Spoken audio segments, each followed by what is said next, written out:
Farouk Bulsara, one of the best songwriters, singers, performers that the world has ever known. Yet, not many people know who he was. Oh, they know his stage name. Everyone has heard of him. But we should be celebrating Farouk. Why change his name though? Maybe he just wanted a stage name, a character play when performing. I'm sure that's part of it. But was it also a way of being accepted by the public? A way to fit into the music industry? The world went mad for Freddie Mercury. The world is still mad for Freddie Mercury. But would 72,000 people have clapped along to Radio Gaga at Live Aid if Farouk was the man on stage? Would Bohemian Rhapsody still have us all singing if Farouk was the man behind the music? I hate to say it, but I don't think so. It's incredible, the impact and influence that Freddie Mercury had. But how sad is it that he couldn't be Farouk Bulsara to do it? I don't know what it's like to be a minority. I recognise that privilege. I won't be judged for the colour of my skin or for the sound of my name.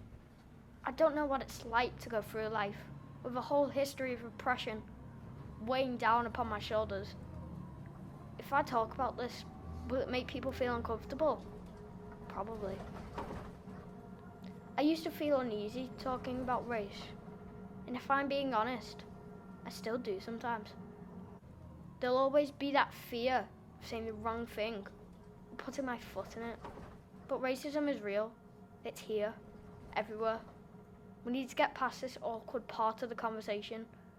I want to be involved in that. It's better to be part of the conversation than ignore the conversation entirely. Ignorance is as bad as hate.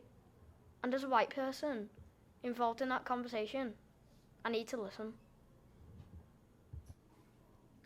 We like to think that progress is being made, but I hear things at school sometimes. People being called horrible names because of where they're from or the colour of their skin. Or you hear it in the streets. Sometimes it's subtle, but it's there. Racism bubbling underneath the surface of interaction. And in those moments, I realise that sometimes we're no further on than 50, 60 years ago. Seeing the anger that erupts when their ignorance is called out, because they can't say the jokes they're used to, because the names they use are unacceptable, because their words are hurtful. We hear them shout that all lives matter. Of course they do, and no one is saying they don't, but now is the time to try and make up for the wrongs of history. A chance to say, that was wrong, we're better than that, and this is how things can and will be different.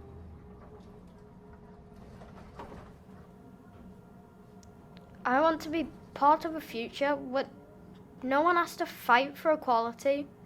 I want to live in a world that reflects the battle that minorities have had to face and the progress that can be made. Racism, discrimination, and inequality will belong in the past. No one will be silenced. Everyone has a voice, and we each have the space to use it. We'll hand over the mic. We'll get off the stage and we'll listen. When no one feels they have to change to fit in. A world in which the next Farouk Bulsara doesn't have to become Freddie Mercury to have an impact.